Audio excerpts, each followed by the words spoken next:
Wanadada tunaweza tukiwezeshwa. Wakati una subscribe, wakati unatoa maoni hapo katika YouTube channel ya Jane Gathoni Show, unaniwezesha. Kwa hiyo akina dada, kila wakati tunaweza sana tukiwezeshwa. Niwezeshe kwa kusubscribe, niwezeshe kwa kushare, niwezeshe kwa kutoa maoni yako, na maoni yako itatuwezesha kuweza kuboresha zaidi Jane Gathoni Show. Karibuni sana, nasema karibuni sana, na pia nawashukuru enyi nyote, na kama ni mara yako ya kwanza, karibu sana. Usisahau kushare, usisahau kusubscribe, na usisahau kutoa maoni.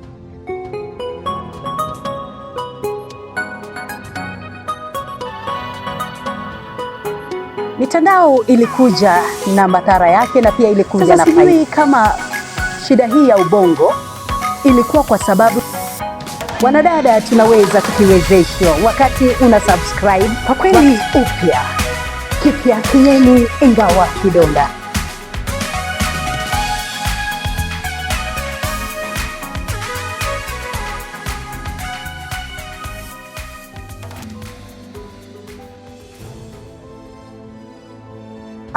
Karibu sana.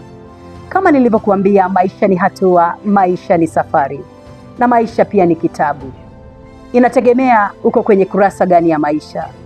Unaweza kuwa kwenye kurasa ya kustareheka sana, unaweza kuwa kwenye kurasa ya mambo ambayo ni machungu na yapitia, au kipenda jangwa.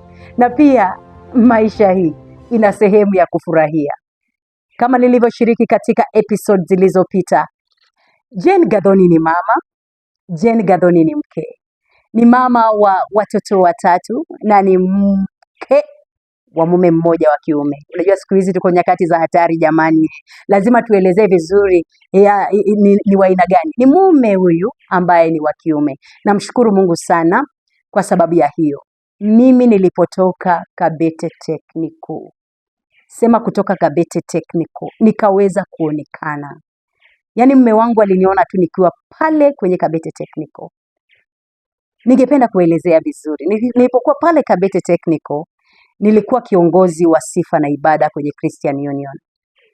Na kwa sababu nilikuwa kiongozi wa Christian Union, siku moja nikiwa nimeenda pale mjini, kama nilivyowaambia, mimi nilikuwa mjasiriamali na hata sasa bado mjasiria tu kwa njia moja au nyingine.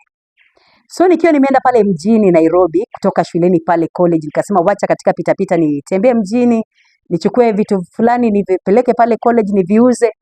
Nikakutana na askofu mmoja ambaye tulikutana na yeye wakati nilitoka tu kidato changu cha 4. Kama nilivyowaambia, nilimpokea Yesu Kristo kama mwokozi wa maisha yangu nikiwa pale kidato cha 4 Sulumeti. So nilipotoka shule nikawa na kiu sana ya kumtumikia Mungu na kumpenda na kumjua zaidi.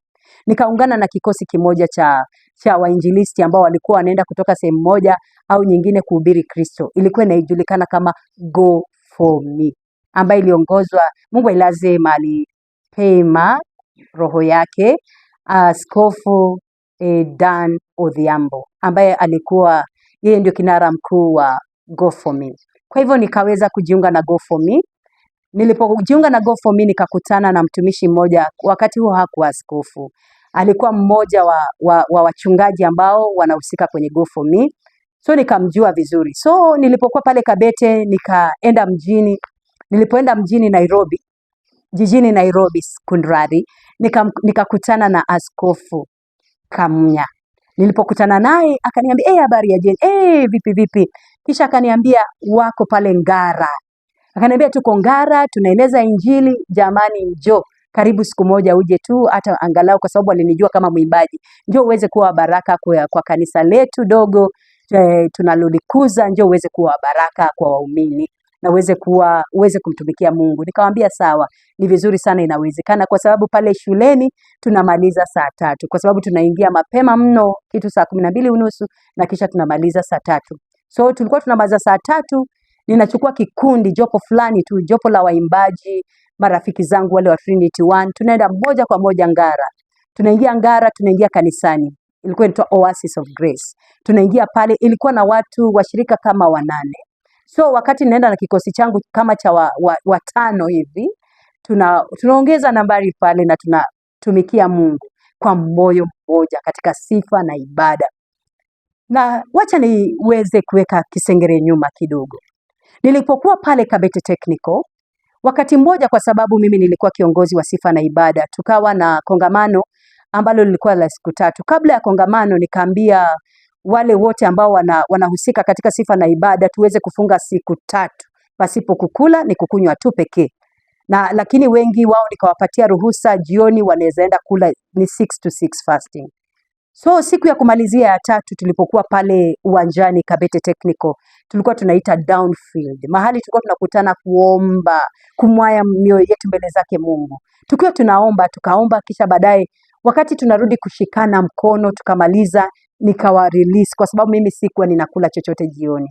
Hao wenzangu ambao nilikuwa ninawaongoza ninawaruhusu waende wale, na mimi baadaye ninabaki kumalizia maombi, kisha baadaye naenda darasani. So nilipokuwa nikimalizia pale wakiwa wameondoka wenzangu, mimi nikaona nimeletewa taswira ya mwanaume. Nakumbuka mimi sikuwa nafikiria jambo lolote kuhusu marriage ama anything. I was busy serving the Lord. Yaani nilikuwa nimejitosa katika kumtumikia Mungu. So nikiwa nimepiga magoti nikaona Mungu ameleta picha ya mwanaume, akamweka mbele yangu. Mimi nikajua labda Roho Mtakatifu anataka nimuombe huyu mtu mahali yuko kwenye shida, kwa sababu mimi Mungu amenitumia sana kwenye picha, kwenye ndoto na kwenye nini, hata kwenye sauti. So nilipomwona mwanaume huyu nikasema, Mungu tafadhali mkumbuke ndugu huyu mahali aliko, shida anayopitia wewe unaijua Mungu, mkumbuke ndugu huyu, mbadilishie maisha, mpiganie vita vyote. Nikaanza kuomba kwa ndimi. Nilipoingia kwenye ndimi nikasikia sauti kiniambia, huyu hana shida, huyu ni mume wako, muombe, wakati unaofaa nitawakutanisha.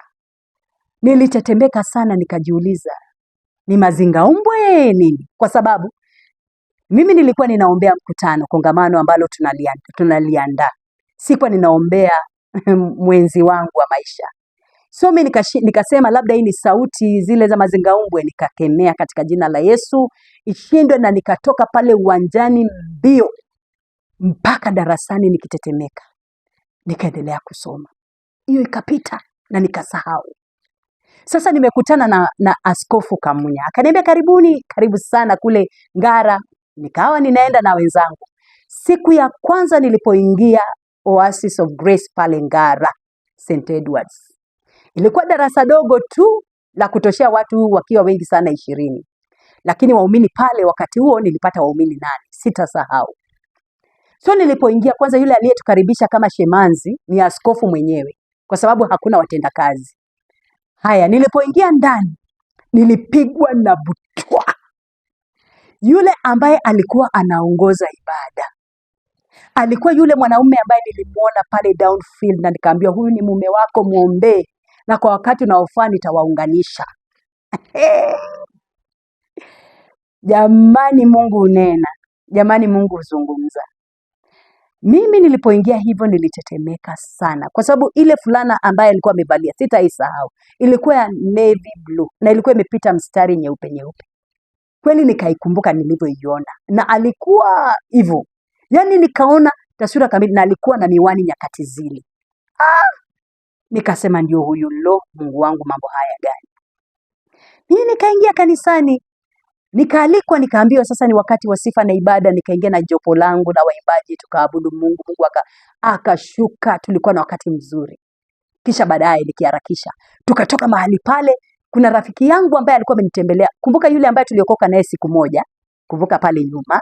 Kama hujapata, fata episodi zangu utapata huyu rafiki. Anaitwa Wamboi au Rochi. Tuliokoka naye siku moja tukiogopa mtihani, lakini mpaka leo sisi sote hatujamwacha Yesu.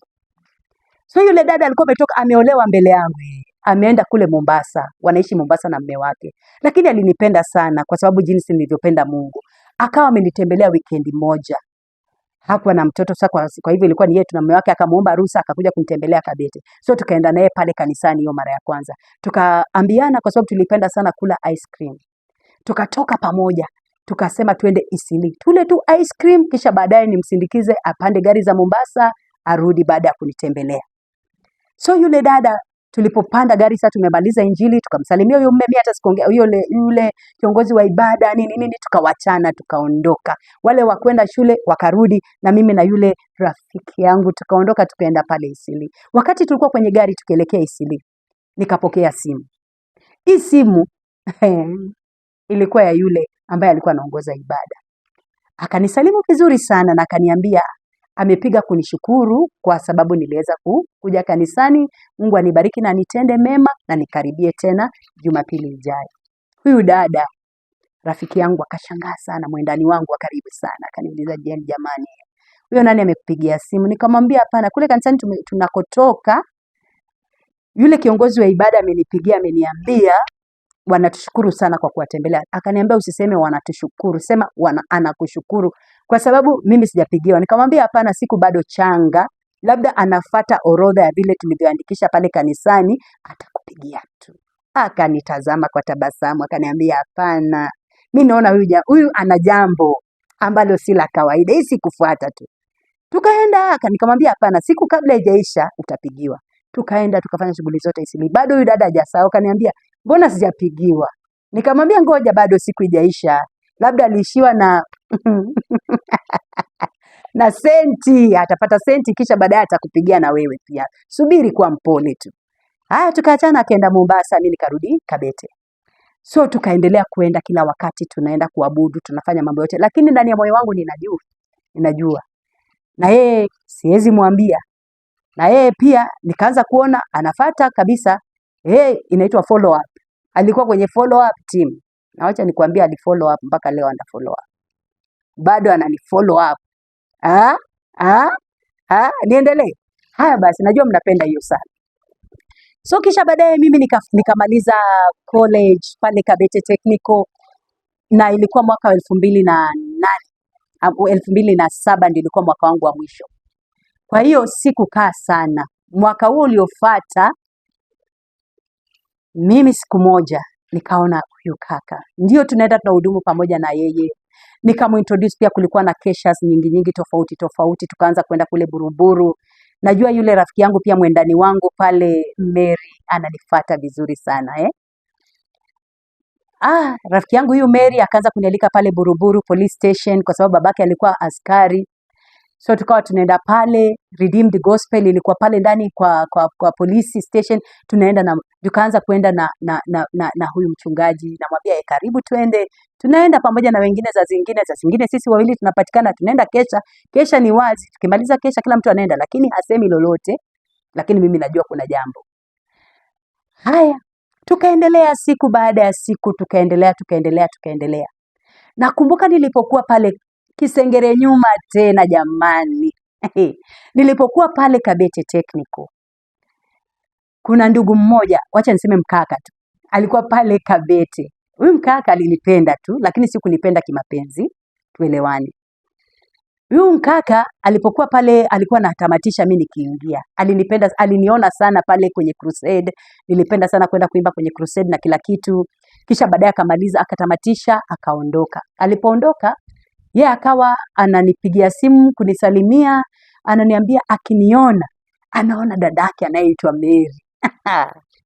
Sasa mimi huyu kaka nikamwambia ni vizuri, akaniambia atanikutanisha, na nikiwa pale kwenye college akanikutanisha na dadake, na dadake alipenda kuomba sana, dadake alipenda Mungu sana, na huyu dadake ndio Mary ambaye alikuwa pale Buruburu.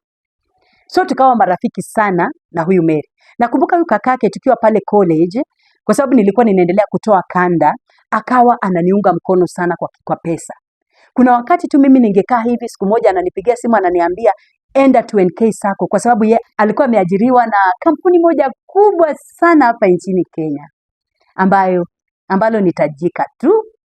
Akiwa pale Nyeri akawa ananisapoti sana kwenye huduma, kwa sababu mimi nilianza kumhusisha pia dadake anayeitwa Mary kwenye huduma ya kwangu. Alikuwa na dansi. Nakumbuka pia kanda yangu ya kwanza ya video tulienda kuifanyia kule Maseno University, kwa sababu dada huyu Mary alikuwa pale Maseno University. Tukaenda tukafanya video, tukafanya kila kitu, ikakamilika vizuri, nini mambo ikawa safi sana. Tukamaliza, na kwa sababu alikuwa ananiunga mkono, anachangia pesa hela kubwa sana. Nyakati zile ningeenda hata 2NK Sacco pale, amesema ametuma parcel. Mimi najua ni parcel tu, kufika kule kufungua parcel ni maelfu na maelfu ya pesa. Kisha baadaye anafatisha na simu anasema, hiyo nimekutumia, fanyia Mungu kazi. Yani alikuwa ndugu kweli, alikuwa mkaka tu. Tukaendelea hivyo, akiwa anachangia kwenye huduma yangu, mpaka moyo wangu pia ukampenda tu. Na pia nadhani kuna ile sijui, siwezi msemea, lakini alishughulika sana kwa kuniunga mkono. So mimi ikafika wakati nikaanza kuona ameunga mkono sana kazi hii. Nikamaliza college pale, kisha baadaye nikiwa pale akawa ananieleza Jane, karibu sana tufanye hivi nini mambo ya huduma tu ndiye alikuwa anaunga mkono. Hata wakati safari yetu ya kwenda Mombasa na kikundi changu kizima, alilipa nauli ya kikundi kizima kwenda na kurudi. Alishughulika sana. So akawa anaonesha ni kama kuna vile, unajua sisi wadada tunajua kusoma. Nilimsoma nikaona kuna vile hii si kuungwa mkono ya kawaida, kwa sababu pia alionyesha upendo pia. Sisemi kuonesha upendo kwa kuuliza, kwa mbali tu anasema tu mimi nakupenda kama dada yangu. Hivyo hivyo tunaendelea. So wakati siku mmoja tukiwa tumeenda kesha pale Buruburu. Tumeenda na mchungaji huyu kesha. Haya, baada ya kesha kuisha kitu saa 11 asubuhi. Nikaona tunakunywa chai, akachukua kiti chake pale, na mimi changu akaweka hapo kando, akanitoa kwa watu, tukakaa wawili. Akavuta kiti, kisha mimi nikaketi pale, tukaketi pamoja tukinywa chai ya asubuhi. Akaniambia kuna jambo moja ningependa kukuambia. Kwa muda mrefu nimezuilia, lakini naomba tu leo nikiseme. Nikamwambia sema. Akaniambia mimi nimekupenda kwa muda mrefu, lakini nilikuwa nangojea wakati wa Mungu au wakati mwafaka nikwambie. Mimi nimekupenda. Na kama unaweza nikubali uwe mke wangu kabisa. Yaani sisemi mistari vile alivyotengeneza mistari. Unajua wanaume kwa mistari wanayo. Hata kama wameokoka wanaongea kwenye ndimi, kuna wao wamejaliwa. Na kuna wale labda wanazubaa, hawajui kuweka mistari yao vizuri. Mungu awasaidie. Akaweka mistari yake vizuri. Baada ya kumaliza mistari yake, mimi nikamwambia, mbona kunidharau hivi? Kwa sababu unajua sisi wadada kikawaida hatupendi kubali mambo haraka. Mimi nilijua ndani ya moyo wangu huyu ni mume wangu, lakini sikutaka kuonesha. Hata anakuambia ndio, hata niliota ndoto, ndio Mungu alinionyesha, ndio. Hiyo ni upumbavu. Hakuendi hivyo. Mimi nikamwambia, mbona kunidharau hivyo? Nakwambia yule ndugu, usitake kujua vile alivyoyeyuka. Aliyeyuka, alitamani chini, yani dunia ifunguke, atokomee chini. Kwa sababu kikawaida wanaume hawapendi kudhalilishwa. Wana kitu inayoitwa ego. Sasa mimi sikujua. Nilifikiri tu nina iga. Unajua mimi muigizaji pia, Mungu amenipa talanta mbalimbali. So niliona ameenda chini sana. Kisha baadaye nikamwambia akaniambia hapana. Wewe nenda ukaombe Mungu. Akikuelekeza sawa, kama si wewe ni sawa. Akiwa ameshushika sana. Nikamwambia ni sawa. Hiyo siku tukaenda nyumbani. Hakuna mwenye anaongelesha mwingine. Kisha baadaye mimi nilikuwa najua tunangoja wakati wa Mungu, na pia nilikuwa nakumbuka huyu ndugu mwingine mimi hajainiuliza ndio, lakini anaonesha interest. Labda amejiambia tu mimi nimekubali, kwa sababu najua Afrika wako tofauti kweli. Ukikutana na wanaume wengine wa Kiafrika huwa wana kitu inaitwa kwa kimombo assumption. Anajua kwa sababu nimempatia hii, kwa sababu nimempatia hiyo, nikajiambia labda hii mambo yote anayofanya ni kama posa, na ni posa ya matendo ambayo si posa ya maneno. Na sasa singependa kumvunja moyo, kwa sababu unaona vile amefanya kazi. Bila alivyowekeza, amewekeza kweli. Sasa mimi kwa hakika hakukua na hiyo chemistry kati yangu na yeye. Sijui kama unanielewa. Hivyo. Yaani nilimpenda kama ndugu yangu, kama vile alivyokuwa ananiambia ananipenda kama dada yake, na mimi kweli nilimpenda kama ndugu yangu, kwa usema kweli. Lakini hofu yangu ilikuwa akiniambia nilipe hizi hela zote ambazo amezitumia, mimi nitatoa wapi? Mwanafunzi tu niko shule, ama kwa sababu aliniposa nikiwa shule, nikiwa chuo, sio high school, tuelewane. So hadithi ni ndefu. So tukawa pale, ameniuliza na mimi pia nafikiria kuhusu mwingine. So nikaingia kwenye mfungo. Mimi maisha yangu hakika nikiwa kwenye chuo ilikuwa maisha ya kufunga na kuomba sana. Mwili huu umeletwa na chakula kweli. Nilipenda sana kufunga na kuomba, nilikuwa mdogo sana. So nikafanya hivi, nikaambia Mungu, kama huyu ambaye amekuwa akiwekeza katika maisha yangu kama si wangu, usimruhusu hata siku moja afungue kinywa chake anikose. Kwa sababu mimi Mungu kwa hakika nitashindwa kumwambia la hasha. Kwa sababu gani? Amewekeza sana na amejitoa sana. Mungu, mimi nimejipeana kwako kama dhabihu. Mapenzi yako itimie katika maisha yangu. Ni vizuri kuomba. Ewe kaka ama ewe dada ambaye uko katika ile hali ya kumtafuta Mungu kwa sababu ya maisha yako ya usoni, na pia hata kama wakati wako hujafika, wewe endelea kumtafuta Mungu na kumtumikia Mungu. Mimi nilipata kuposwa nikiwa katikati ya kumtumikia Mungu. Sikuwa nimelenga tu sasa ni lazima niolewe, sasa lazima ni wakati huu, mwaka ni huu, kama si huu, wakati ni sasa, kama si sasa ni sasa. Hapana. Wakati wa Mungu kila wakati ni bora. Wewe endelea kumtumikia Mungu. Kwa sababu Mungu anajua wakati wetu na anajua haja ya mioyo yetu. Wakati wako ukifika atafanya kila jambo rembo. So mimi nikawa na mwambia Mungu hivyo kwenye maombi yangu. Siku moja nikiwa kwenye afisi ya kanisa la Oasis of Grace, kwa sababu kila weekend mimi nilikuwa nachukuliwa tunaenda kwenye misheni, nilitumika sana. So nikiwa pale kwenye ofisi ya kanisa, ilikuwa Gill House. Nikaona simu napigiwa, na pia mchungaji ambaye ni mume wangu kwa sasa wakati huo pia alikuwa Gill House office.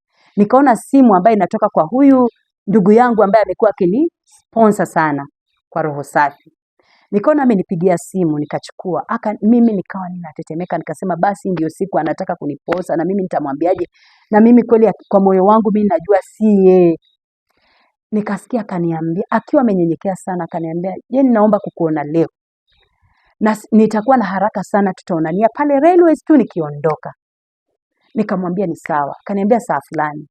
Kisha baadaye mimi nikamwambia mchungaji ambaye sasa ni mume wangu, nikamwambia naomba unipeleke, hata kama kwa sababu nilikuwa namwambia yule ambaye amekuwa akinishughulikia nini lakini hana maneno. Na ukumbuke bado sijampa jibu huyu mume wangu wa sasa. Nimeacha mambo tu nimenyamazia hapo, namwambia wacha nimuombe Mungu.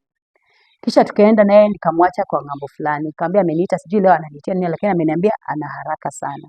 So nikawa ninaomba. Kufika pale aliniambia maneno haya, "Jane, kwa hakika nimekupotezea muda wako mwingi. Mimi ningependa kufungua. Kuna dada ambaye nimekuwa nikimsomesha ambaye ni dada yatima. Na huyu dada Mungu ameninenea, Mungu amenielekeza kwake nimuoe kama mke wangu." Mimi kwa sababu kama nilivyowaambia hapo mbeleni, ni kama kuna ile chembe za uigizaji. Nikamwambia, nikawa nimeshtuka, nikajifanya nimefedheheka, lakini ndani ya moyo wangu nasema haleluya, asante Yesu, umenitetea. Na alikuwa ndugu wa huruma sana. Akaniambia pole dadangu. Mimi nikikuona naona tu dadangu Maria. So kisha baadaye akaniambia, "Nina hii bahasha ya kukuambia pole." Jamani, hapo sitake jua ni pesa ngapi. Na akaniambia hiyo, kuza huduma yako ya uimbaji na Mungu akubariki sana. Tukawachana hivyo. Nilienda nikisema asante Yesu, lakini nilitoka kwake kwa machozi akiona huyu dada kweli. Tukawachana hivyo, akaondoka. Alikuwa ananiambia nenda Machakos, sitasahau. Alikuwa ametumwa kazi Machakos. Basi mimi nikarudi kwa huyu mume wangu sasa, lakini wakati huo kwa mume wangu alikuwa ameposa na sijampa jawabu. Kaniambia kumeenda nini? Akamwambia hapana, ni shughuli tutaongea. So ndio tukiondoka hiyo siku ndio nilimwambia mume wangu, nikasema yani kwa moyo wangu sitaki shetani achukue nafasi. Nikamwambia mimi sasa nimekubali lile jambo uliloniuliza. Alifurahi sana. Kisha tukaanza safari.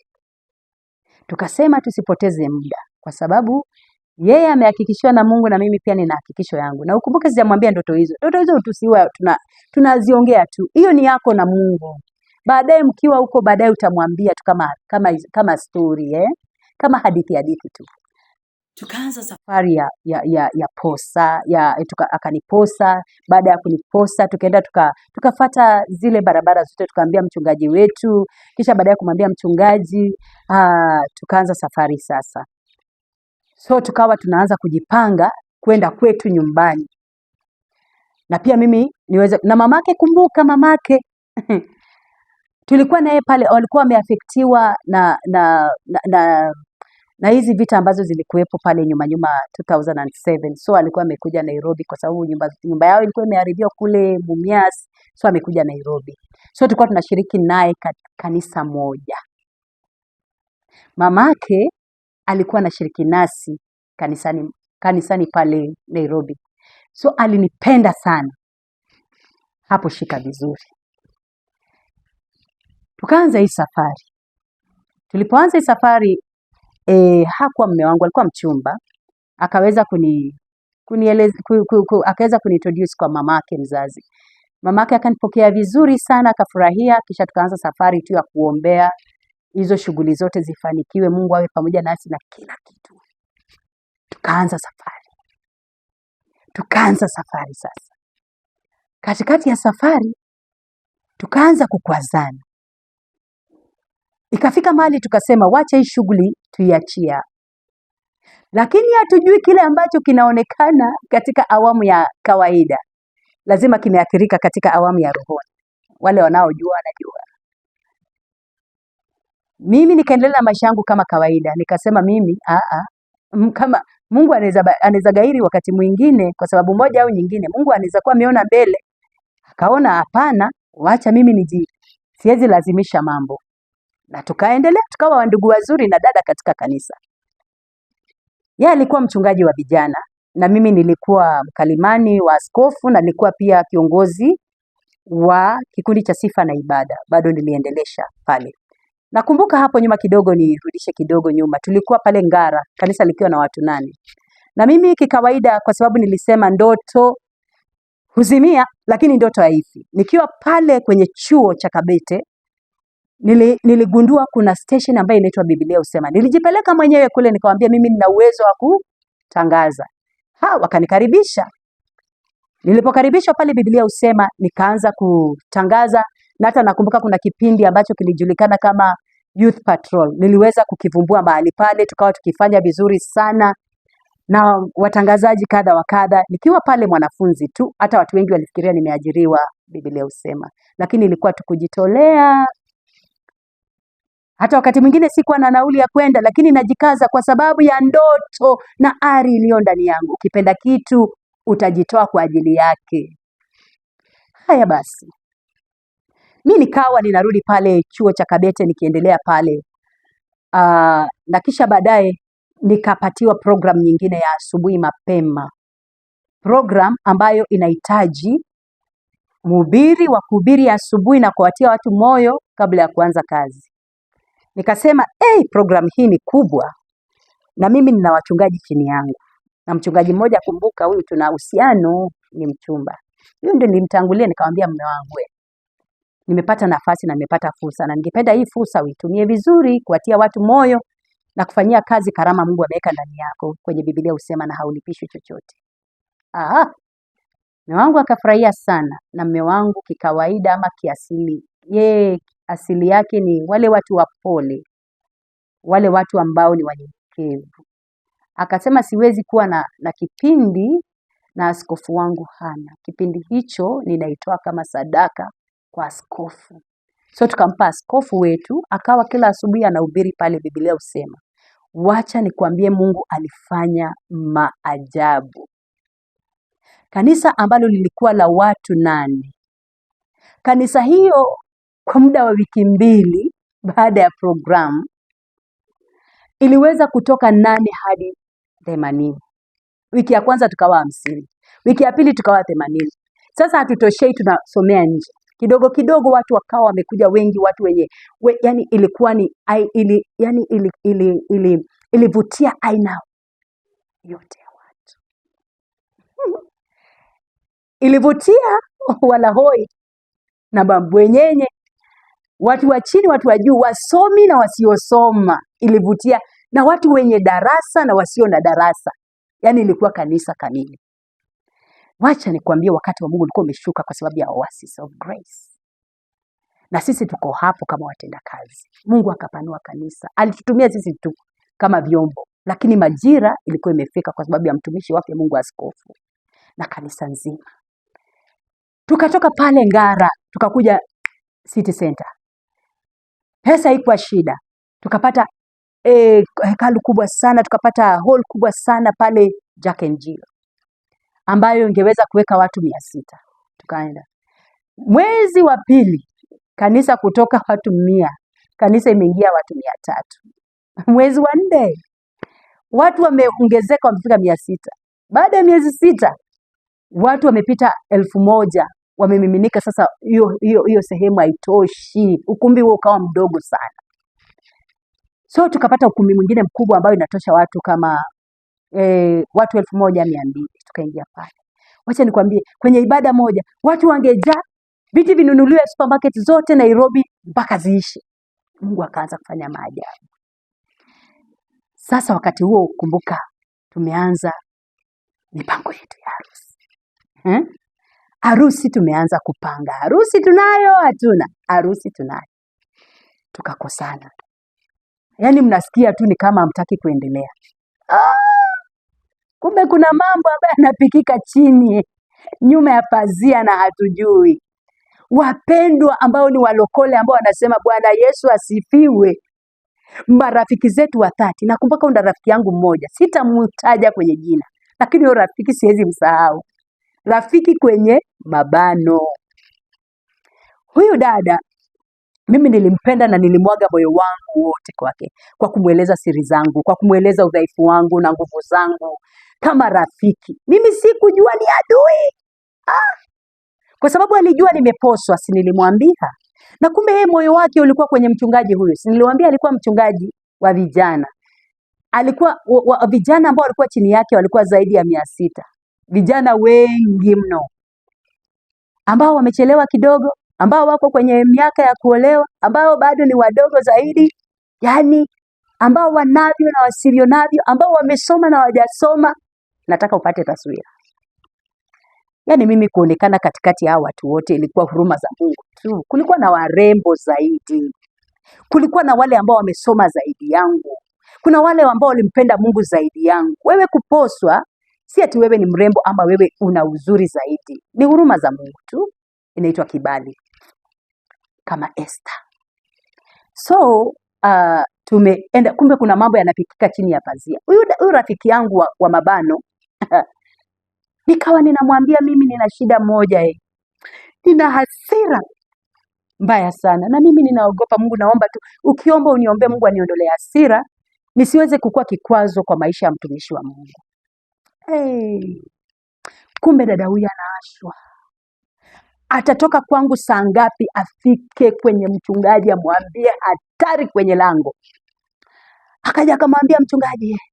Wakaenda kwa hoteli moja, akamwambia mchungaji na jambo. Unajua kikawaida wachungaji, ukiambiwa mtu ana jambo, kwanza kama ni dada na wewe ni mwanaume, utajua tu labda ana shida ambazo anazipitia, angependa uweze kumuombea na kumkumbuka mahali popote unakoenda. Sasa wakakutana kwenye hoteli. Akamwambia mchungaji, mimi nimekuja leo, nina jambo nataka kukupasha. Hauna mtu hapo, hauna mke hapo, ni moto, unacheza na stima. Huyu dada ataangamiza huduma iliyo ndani yako, wewe kwisha. Mchungaji akamza, kwa nini? Kwa hiyo dada ana hasira mbaya sana, ataangamiza huduma. Mume wangu ambaye alikuwa wakati huo si mume, alikuwa nitasema ni fiancé tu. Akasikia lakini hakuchukua hatua. Akasema Mungu atambadilisha. Lakini huyu dada akajaribu kila wakati kujileta karibu. Kumbe ajilete karibu peke yake. Wamechukua na kikosi kizima. Wameenda kule Katoloni, katika mlima wa Bwana, kufunga na kuomba siku 21. Ya kwamba ndoa yangu isifanikiwe, harusi isiwe, Mungu asambaratishe, Mungu atuweke kando kila mmoja. Kwa sababu aliunda hiki kikosi, akaenda akawaambia mchungaji anataka kuoa mtu ambaye ataharibu huduma yake, tuombeni hii harusi siweze kuwa. Wakaenda kweli wakaomba, wakafunga na kuomba kwa sababu wameelekezwa na yule dada. Kumbe yule dada anataka kuolewa na mchungaji. Walipomaliza siku 21, nadhani moyo wangu katoka kwa, na sisi hatujui kinachoendelea. Ndio nasema maisha ni ya rohoni. Maisha si mambo unayoona kwa macho tu. Ukiona mtu amefanikiwa, ujue katika awamu ya roho kuna jambo linalonena ufanisi. Ukiona mtu anadorora katika maisha ya kawaida, ujue pia kuna mambo ambayo yananena katika awamu ya rohoni. Sasa tuwe makini sana na tuwe waombezi. Na mimi nilikuwa mwombezi kabisa. Nikaendelea kuomba tu nikiambia Mungu, mimi nakushukuru kwa sababu neno lako linasema katika kila jambo tukushukuru, na mimi nasema mapenzi yako yatendeke, lakini si mapenzi yangu.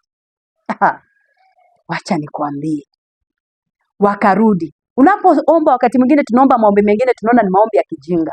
Wakati unasema ninasambaratisha wanaoungana kinyume na maisha yangu, ninawasambaratisha wasielewane, wakosane, unafikiria tu ni maombi tu ya kijinga. Lakini wacha nikwambie, hamna maombi ya kijinga mbele zake Mungu. Mungu alikuwa anafanya hivyo. Hawa dada walisambaratishwa sawasawa, na mmoja wao ambaye alikuwa anajiita kama nabii wa kike, ama ukipenda kwa kimombo prophetess, kati ya hicho jopo akatokelezewa na Mungu usiku mmoja. Mungu akamwambia, nenda ukakiri mambo yote mmekuwa mkifanya kinyume ya pazia, kinyume na mtumishi wangu Paulo pamoja na je. Dada akajaribu kuvumilia akashindwa. Mungu akamwambia, usipofanya hivyo nitakuangamiza, nitakuondoa kwa dunia hii, nitakuua. Dada alikuwa anashindwa asubuhi itafika saa ngapi amtafute mchungaji ambaye alikuwa fiancé. Basi akafanyaje? Sasa siku moja mimi nikiwa tu ninaenda kesha, kwa sababu maisha yangu ilikuwa inaendelea kama kawaida. Dada, kama umeachwa, wewe tu usianze kulazimishia mambo. Vita tunavyopigana si vya mwili na damu. Wewe pigana vita vya magoti. Wacha kususia kwenda ibada, wacha kususia kufanya mambo ambayo Mungu amepanga ufanye. Endelea kumtumikia Mungu kama kawaida. Yeye ambaye anajua hatima yako atakutetea, ni mtetezi wa ajabu. Basi mimi nikawa ninaenda kesha kama kawaida siku ya Ijumaa. Nikawa ninapanda kwa sababu kanisa lilikuwa juu kwenye gorofa. Nikawa ninapanda. Kumbe yule ambaye alikuwa mchumba wangu kwa wakati huo anapanda gorofa na pia mimi napanda gorofa, lakini sijui kama amenitangulia. So kuna yule dada sasa ambaye ni nabii wa kike. Alikuwa anateremka chini. Akakutana na mtumishi kwenye stairs. Akamwambia, ni wewe nilikuwa nimekuja kungojea hapa kanisani mapema. Mimi Mungu ataniua kwa sababu yako. Sisi tulienda tukafanya kule Katoloni, tukafanya. Mungu amenitokea usiku akaniambia kama sitakuja kuomba msamaha na kukiri mambo yote tumefanya, ataniua. Twende mahali nikuelezee haya mambo yote.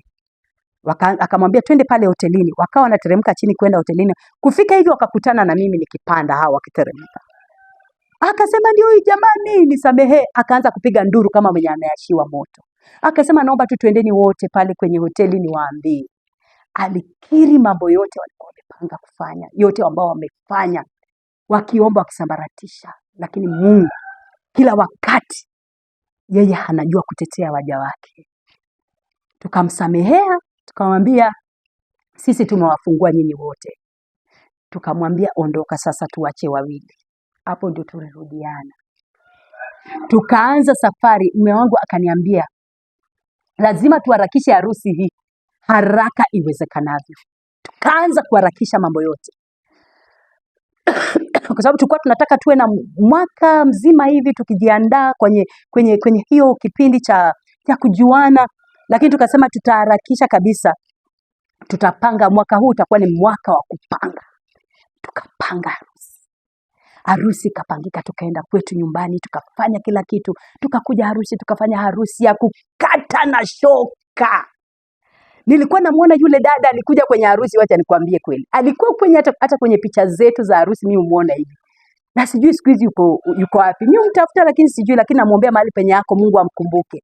Tukafanya harusi ya kukata na shoka na Mungu akajitukuza. Ukitaka kujua zaidi vile tulivyoendelea katika maisha haya ya ndoa, tumemwona Mungu. Fuata episodi yetu ingine ijayo katika Jane Gathoni Show. Usikose. Hey, utajifunza mengi na maisha yako haitabakia sawia tena.